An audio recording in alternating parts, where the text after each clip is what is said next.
I am Amy Brenneman. I know most of you, but not all of you. I am a very, very grateful member of the board of Crimson Goes Blue. And thank you for coming in and spending this hour with us. I'm going to open with a few remarks. We recently had an in-person, I believe the first in-person event of Crimson Goes Blue, which was birthed during the pandemic. So basically why we're here is we are joining other classes that have raised money for Crimson Goes Blue. So the classes of 1979, the class of 1991, and of course the class of 1984, which founded this organization.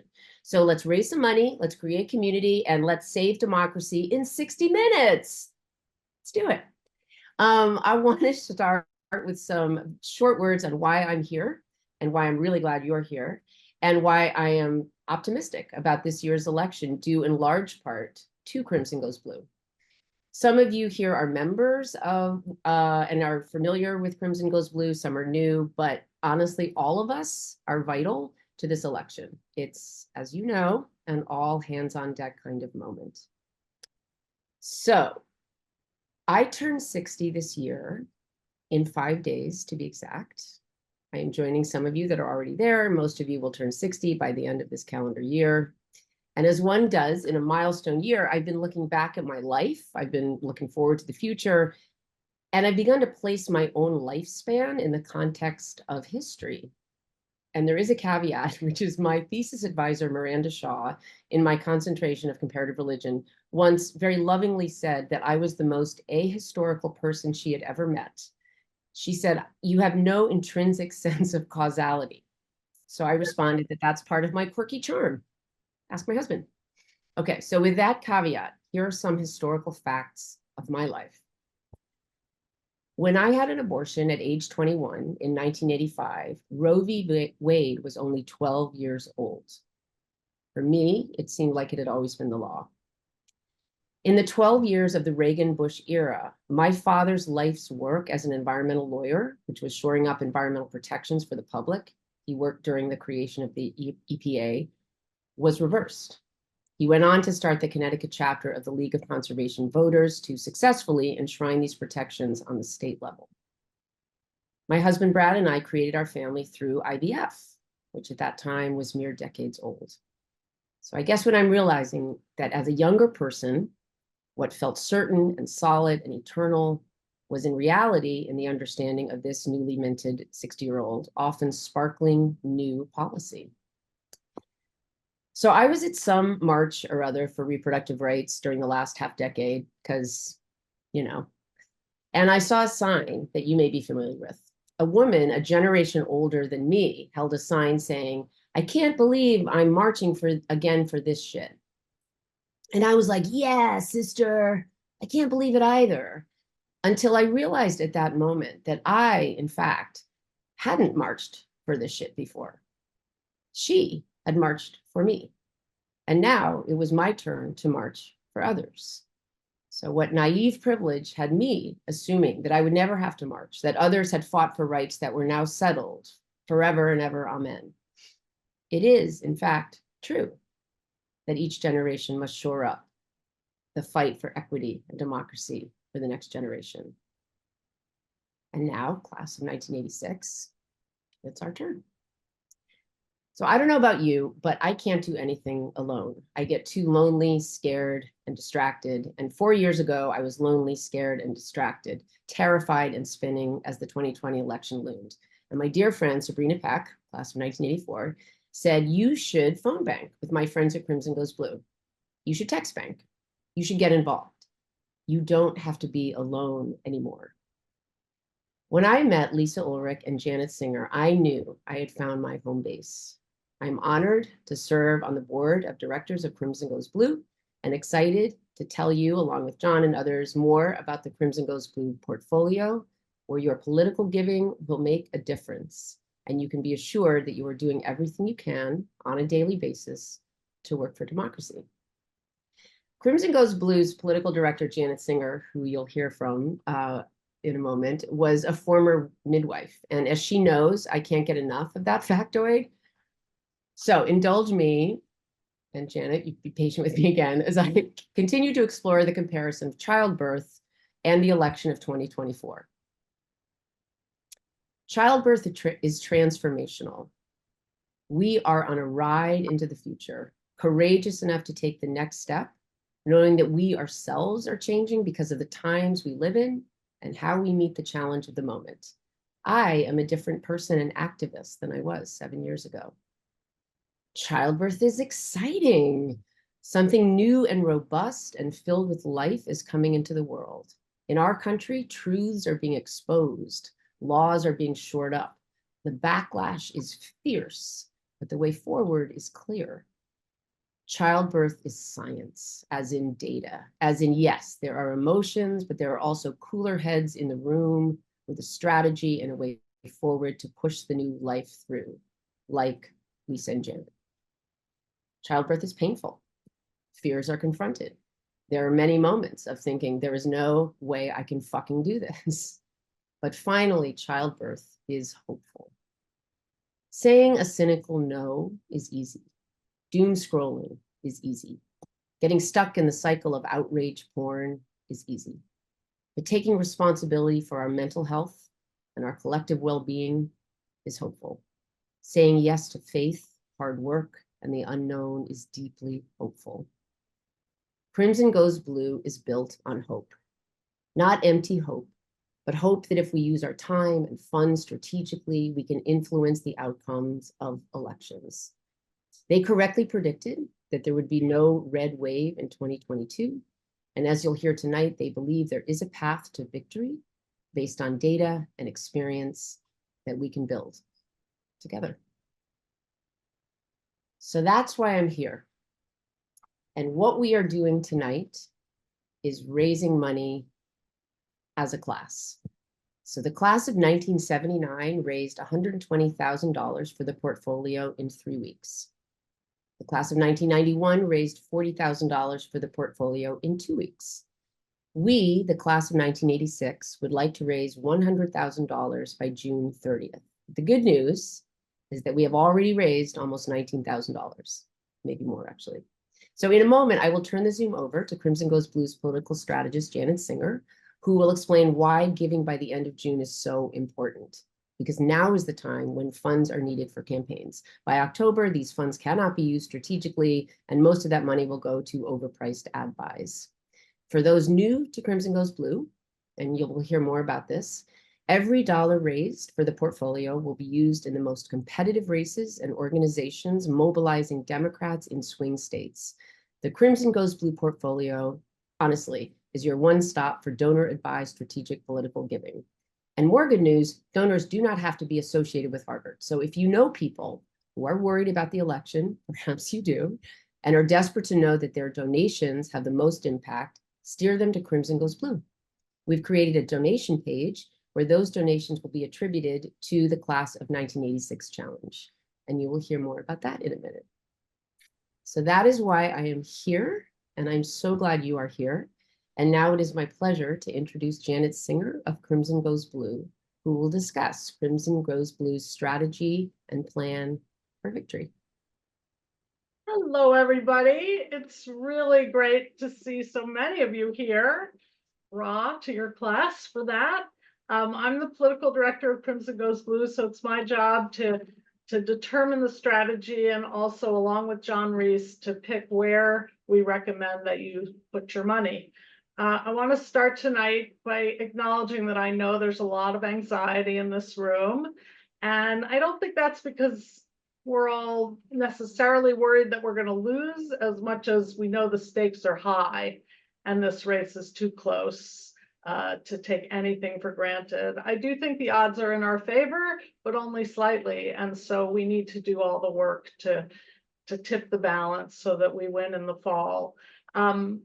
The way I think of it now is that we've got a tie game going, and it's like almost impossible to think that this could be tied given who the candidates are, but it is. And so we need to play our hearts out for the rest of the game. But I'm optimistic because Democrats are ahead in a lot of ways. We keep winning, as Amy pointed out, you know, the red wave never happened. We've been winning. We won in 2018, 2020, 2022, and 2023. And if we keep working the way we have been, I think we will again. We know that Democrats right now are ahead in terms of money, and that money is really important. And we're ahead in terms of organizing. The Biden-Harris campaign has set up over 100 offices in the swing states, and the Trump campaign has set up none. So we have some things in place, and we also know that the most informed voters are voting Democrat. So that tells us what we need to do in this campaign, which is give people information. And we need to do that by talking directly to voters. You'll see that Crimson Goes Blue is going to run a whole bunch of trips to the swing states where we hope you'll join us, so that we can talk to voters, and we talk to voters in our phone bank every week. And the money that we hope you will give helps campaigns create that field game so that we can reach voters as we get towards the fall. I'm also optimistic because we have the issue of abortion, which has been a huge benefit to Democrats. And in the swing states, there are several states that have abortion on the ballot as a ballot measure this time. We have some members of our usual Democratic coalition who I think of as wandering right now, and we need to bring them back in. That's young people, some people of color, particularly men. But I think that's really doable, and I don't think they're wandering towards voting for Trump. They're wandering towards maybe sitting this out because they're disgusted with politics, and I can understand why people might be disgusted with some of the stuff that is going on in the political scene. But we need to sell our vision of the future, take credit for the successes that we've had, and contrast that with what the MAGA folks are offering as a kind of dystopian future that's coming. In terms of our strategy and where we're going to work, I'm actually going to share my screen and just show you our target states, which you can find at our website. And you'll see on this map, it's color coded. So every state that has a yellow stripe is going to be significant for the presidency. It's all the same states that were significant the last time around, and it's going to be a close battle in these states. The white stripes represent states that have Senate races that are competitive. There are only 7 of them in the country. All 7 of them are currently held by Democrats. So for us to hold the majority in the Senate or really keep it at 50-50, we have to win all 7 of those races. So that's the biggest challenge for us. That said, in 2022, all the incumbent Democratic senators won their races. And right now, that is where Democrats are ahead in the polls. So the House, right now, the Republicans are ahead by 8 seats, which means we have to flip 4 to take back the House. And I think that's very doable. And you'll see the blue stripes on the map are every place that has some competitive House seats. And you'll notice that California has 6 and New York has 5. So we really can win those 4 seats that we need just in New York and California if we hold all the ones that we currently have. So New York and California are now swing states. They really never have been before, but they are going to be for the House. So that gives you kind of some of the lay of the land, and you could click on this map and get deeper into each state and which races we're supporting. But I want to give you that as background. So our goal at Crimson Goes Blue is to help you find the best things to do with your time, your money, and your influence. And I want to talk about the money because that is what you guys are here for. So we have created the Crimson Goes Blue portfolio. It is perhaps our most popular thing that we've done. And what the portfolio aims to do is give you a list of candidates in winnable, competitive, underfunded races that are going to tip the balance of power. So the candidates we support, the only litmus test that we have is that they have a D by their name. We don't care what they stand for.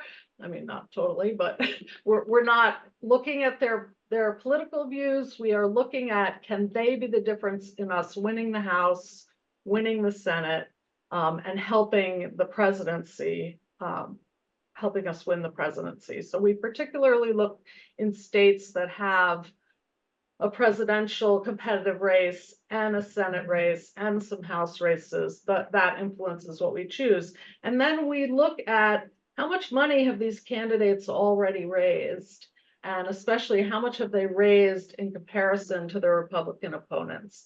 And we put the races that need the funding the most into the portfolio. And then we balance that with the grassroots groups that we recommend that are community-based, work year-round, do the things that keep a community blue, and really know their territory. So that we have this balance of candidates and the support groups that are mobilizing and registering voters in the critical states. What we know is that a lot of Democratic giving money is wasted. Millions of dollars are wasted by being given either to campaigns that we have no chance of winning. Like, I know everybody here wants to get rid of Marjorie Taylor Greene, and in 2022 we gave $16 million to her opponent, the Democrat Marcus Flowers. He had zero chance of winning that race, and we can't win there. It's too red.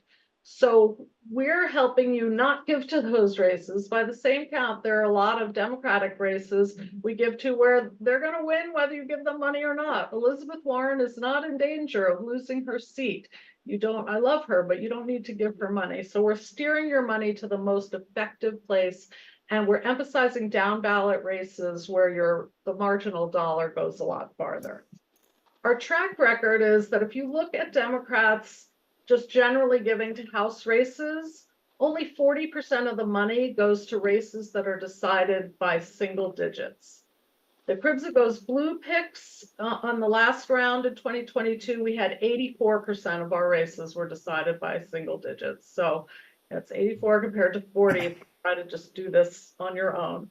And then John is going to show you how you actually do the giving, but we try to make it easy. You click once, you'll see the distribution of the candidates and grassroots groups that we recommend.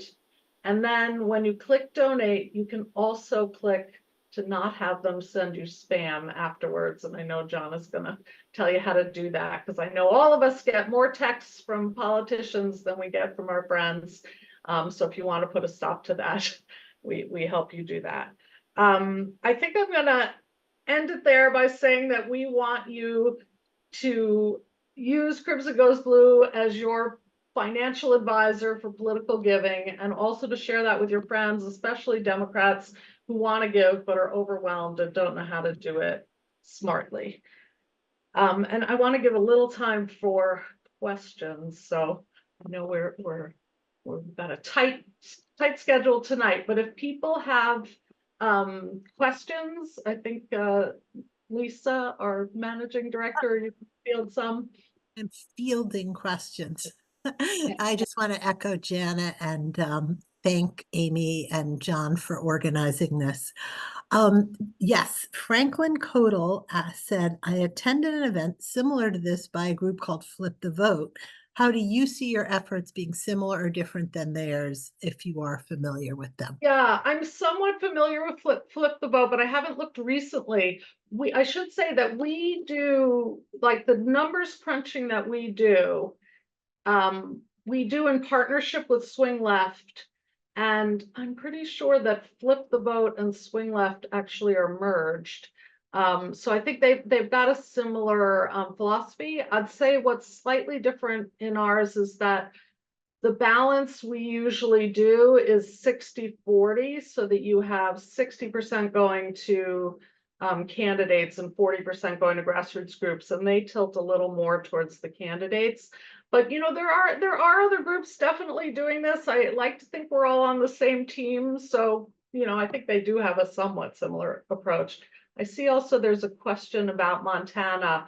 from Adam. We do think Tester is a critical race in Montana, but we don't have enough members who live there, and it's just a bandwidth issue that we can't cover the whole country. But yes, 100%. That's the 7th race.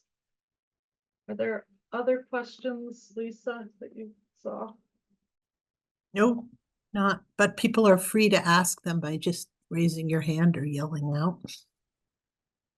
Keep on up. Hey, I have a question, Janet. Yeah, John. How come Joe Biden's not in this portfolio? Oh, so glad you asked that, John. The reason Joe Biden is not in this portfolio is that Joe Biden has raised gobs of money. And if he loses, it's not going to be for lack of money. And of course, we 100% support Joe Biden, but what we believe is that if we get more people to come out for some of the down ballot races, that's going to help him up ballot. So you'll see we give mostly to candidates that are in races that in states that are also significant for the president. But people who just give and don't do a lot of research or know too much, they're going to give to Biden. They're also going to give to the Senate races where they're raising really, really well as well. It's much harder to sort out the House races. So that's why we have that emphasis. And I'm going to add one more thing that I don't think I said, which is that we revise this portfolio about twice a quarter. And we do that every time there are new fundraising reports. So every time we have new information, if we see that one of the candidates we've been supporting now has a good amount of money, we may flip them out and put someone else in. And we also flip every time there is a primary that happens in a state where we have some new candidates. So for instance, Michigan, Arizona, they don't have their primaries till end of July, early August. So those Democratic candidates coming out of those primaries are going to be really low in money and really late in the game. So we'll definitely put those people in and take out some of the people that we have just supported. Lisa. Can you say a little bit more about how the grassroots groups are using the money to influence the race? I think it's fascinating and extremely important. Yeah, I mean, they tend to have target groups. So like one of them that's in the actually 2 of them in the portfolio right now. We have LIT in Wisconsin and Detroit Action in Michigan. Those are both groups that are targeting young people of color, and their staff are young people of color. And so they're out in their community trying to bring these folks into the voting population, both by registering them and then mobilizing them. And they do a lot of social justice work. So they're not just coming around in October saying, we need your vote. They're coming around year round saying, hey, let us help you get healthcare. Let us help you do this or do that. And then when they come back and ask for the vote, you know, they're known people in the community. And what we know is we need to talk to lots of voters, but if somebody you know talks to you as a voter, that's much more effective than a stranger. So those on the ground groups really make a difference. Thanks, Janet. Everybody can keep asking questions too. This is not a highly super structured thing. We'll keep it. And Mike Frank, who works with Crimson Goes Blue, just put a link to join to become a member. I do want to say, not that I want to put Janet and Lisa, I don't want to deputize us as our collective therapists, but I do feel like part of this community is like when I read something that's really upsetting, or there's a poll, or there's a this, we can reach out to one another. And Janet and Lisa always have. I let Crimson Goes Blue is the opposite of Hair on Fire. You know, it's deeply committed to this work and to victory, but it's really an antidote to some of the hysteria that's out there that is just really exhausting and ultimately not that productive. I have one other question, and then we'll move on to the next chunk. But I was Simon Rosenberg, who is also I feel like emotionally part of us, he said to give like $5 to the Biden campaign just because the numbers are important. They can say, oh, lots and lots of people, and we have small donors. Would you agree with that? Like just to... Yeah, I would. I mean, okay, I think if you want to do that, you should give a small amount because they do count it. But, you know, I wouldn't give most of your money there. Looks like Russell's got his hand up. Thanks, Janet. I've had COVID this morning, so I'm not going to force you Oh, guys to look at my death warmed over face. But what do you think about the polling this year? Because it seems to me like the polling is perhaps more unreliable than it's ever been. yeah. So one thing is that, and I could, give a 2-hour talk on this, but in 2 minutes, I'll try to answer as best I can. So polling is not predictive right now for what's going to happen in the fall. So we have to really try not to get too hysterical about it, but it is also much more difficult than it used to be because nobody answers their phone. So the cost of doing a good poll is really high. And every poll is trying to predict, so who's going to show up in the fall and how are they going to vote, right? So how they decide who's going to show up in the fall is really challenging, right? Are young people going to show up, or college educated people going to show up? Who's going to show up? So they make this mix and then they give a number. So whether it's wrong or not is really hard to tell at this point, but the closer we get to the election, obviously, the better it's going to be. And there are some more reputable pollsters than others. The Republicans last time around, they really threw in a lot of bad polls at the end, showing them ahead so that the polling averages would look good for them. And that's why everyone thought there was going to be a red wave. But when you really looked at it, it wasn't showing that. And now you'll notice if you look carefully that there's quite a difference between polls of registered voters and polls of adults versus polls of likely voters. And Biden's doing better with the likely voters. They are counting a lot of Trump voters are voters who have not shown up in 2020, 2022. I mean, if you didn't show up in 2020, when everybody under the sun showed up, it seems quite unlikely that you're going to show up in 2024. So it's not exactly that they're inaccurate. I mean, it's a really hard game to play. I think it's kind of like predicting the weather. I mean, there's so many people trying to do it well, and they'll generally know, but everything is within the margin of error now. So what do we know? This is going to be a really close competitive election. That's what we know. Yeah. Susan has a question. Yeah, hi. I'm so glad to be here. A piece of your remarks in the beginning reminded me of listening to NPR on the drive that I just had. The NewsHour was on, and the two groups that you mentioned, the youth and the African American population, the discussion was about like who's reaching them better. Trump only has to, reach a few more percentage points for him to poach, users away. But then somebody finished up with they sort of like, well, there's a huge sense of apathy, right? Or deliberately stepping out of the political process by people who are disillusioned by, the Palestinian situation or whatever it might be, they just don't feel connected. So to me, that's like a huge problem. It's a big population. And then the other one is like battling the disinformation, and just sort of like getting the right information into the actual voters' hands, not just people on social media, is daunting, I guess. It is really daunting. What it says to me is that speaking directly to voters is going to be even more important than ever, because there's all these folks who are like, Biden hasn't done anything. And of course, Biden has done a ton of things. You'll see on our website, we have a page on how to inspire voters that gives a lot of techniques and videos on the best ways to talk to voters. And then we also have a page called Biden's Big Wins. So when people say to you that Biden hasn't done anything, you at least have some facts at your fingertips. Not that, you want to throw lots of facts at people as a way to convince them of something. But if you say to somebody, what do you care about? And they say, I care about climate. Biden hasn't done anything. Well, yeah, he has, and if you have some facts, that's going to help. But I really, really think that the ground game is going to be so much more important this time. And I'll just give you one example of a story. When I was knocking doors in North Carolina, we were working for Sherry Beasley in the last Senate race, and someone said, "She's the one who lets rapists out of prison."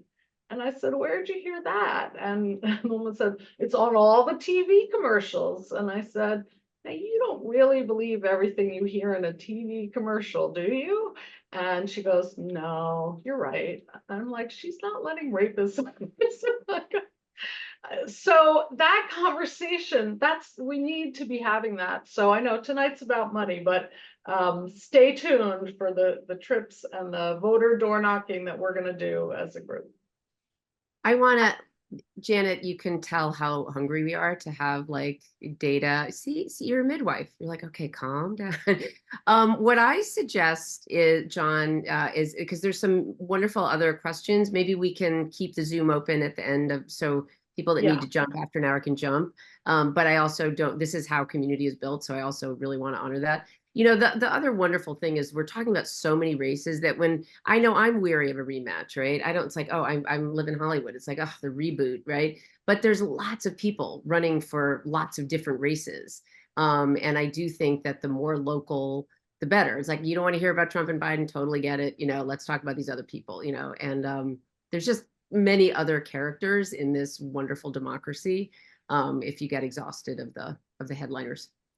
All right, so we're going to move on, but keep the chat going. But I like, you can, now you understand why this is so vital, right? You can see why I'm here, and so many of us are here, and we believe, and also we're friends. Like, we can do this work and just start with a connection that we already have.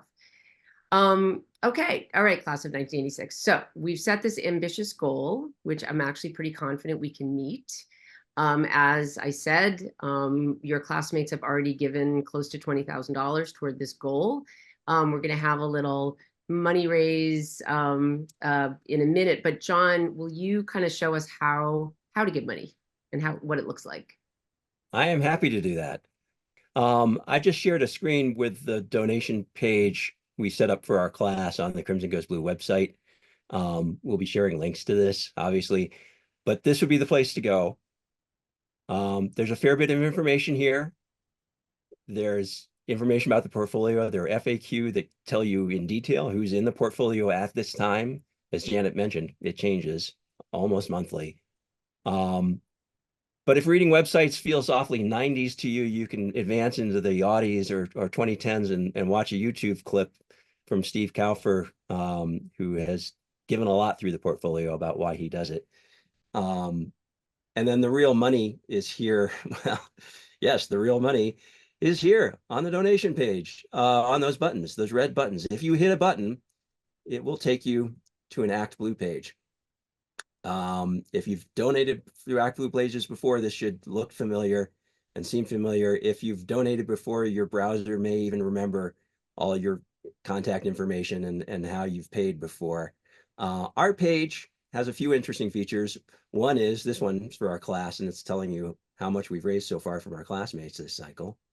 It has some notes about how to navigate this page. It has a list of who's in the portfolio again, in case you're wondering, because you might decide that these amounts and these allocations we've suggested look good, but you know what? Arizona abortion is important to me. I'd like to make that a little more.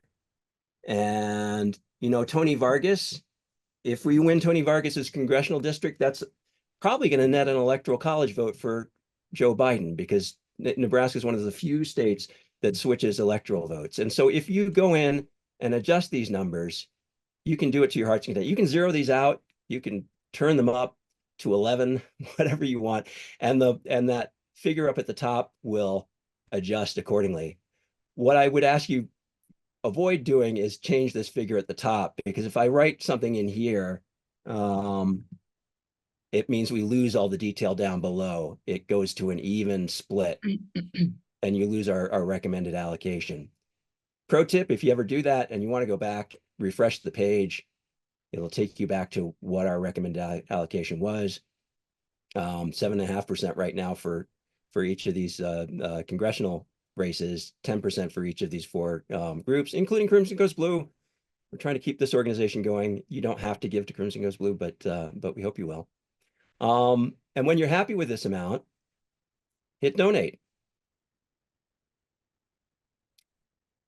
and see what happens. It'll ask if you want to add a tip. This is a way the Act Blue platform pays its bills, but my sense is that they're doing fine without my tip, so I'm going to leave no tip. And then they're going to process my donation. Then this is the really key thing. This window comes up saying, stay updated.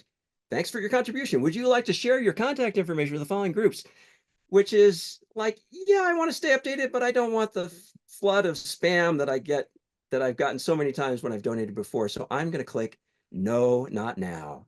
This is really key if you don't want more spam. This won't stop the spam that's already coming to your box, but it'll keep you from getting more. So I'm going to hit not now. And then you will automatically be directed back to the Crimson Goes Blue website to this page, which gives you the resources you need for the next key step in this whole process. And that is share this with your friends. There's a sample email text. There's a sample Facebook post. The links in here will link back to our class page. So the donations anybody makes with these links will be credited as part of our challenge. That's what we hope you will do tonight. Thank you. Thank you, Tech God. Yeah, and we did have a question before of somebody, you can research each candidate. If for some reason it's like, that's the guy I have an issue with, don't give to that person. You can really, you have a lot of decision making with how you give.